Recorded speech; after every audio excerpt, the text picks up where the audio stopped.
Hello, so this is not a proper cooking video, but I'm just gonna show you what is going into this celeriac and porcini soup that I'm going to cook so that I've got lovely warm food to take to work this week. And just a little note I want to add, there's not really any, well, there's very little protein in this, so what I would recommend you do is you take along a supplemental protein in the form of some cold meat or a bit of cold fish or a hard-boiled egg or a bit of cheese.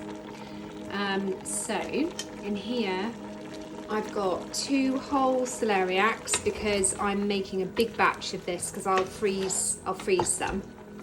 2 whole celeriacs, 4, they were actually pink onions, but I'd normally use red. So 4 red onions, no reason, just because I prefer them, so it can be any type of onion you want. Then, and I've cooked it all in butter, nearly a whole pat of butter went in there. I'd say probably about 150 grams. I've added some salt.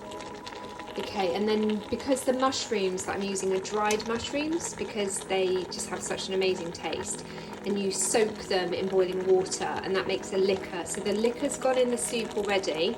That's the dried mushrooms. That's 2 15-gram packets. That's 30 grams of dried mushrooms, which have now been soaked and are just about to be added. This is the easiest soup, right? And the other ingredients that are going to go in are a pot of full-fat creme fraiche, some extra vegetable stock. I tend to use this. This is my bouillon that I tend to use. It's not completely super clean of everything, but it's not bad. But yeah, anyway, so I use that. And the other thing is some fresh dill. A whole packet of fresh dill, and I chop my herbs by putting them in a mug, and then I get a pair of scissors, and I just chop them up in the mug.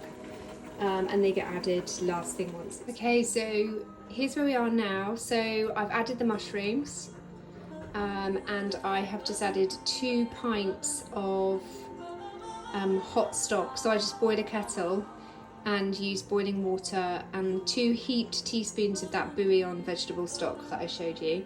So that's what's gone in. I like my soups to be thick.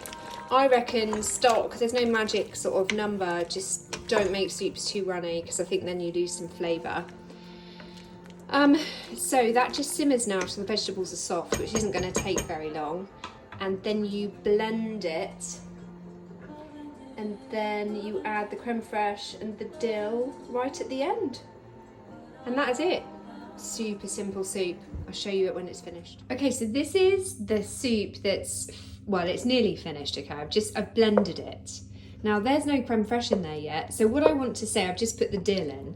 But what I want to say is, if you are someone who is not eating dairy at the moment, you could have this soup and it's just as delicious. I just tried a bit. Oh my goodness, it's incredible. So you don't need to put any dairy in this soup, just so you know. And there it is. Don't even ask why it's in a mug with pea on. But there it is. Honestly, I can't tell you how delicious that is. I'm so pleased with it. The most simple soup, full of goodness, homemade. I know absolutely everything that went in there.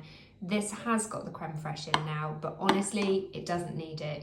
It would be just as delicious without it. So that is celeriac and porcini soup with creme fraiche and dill.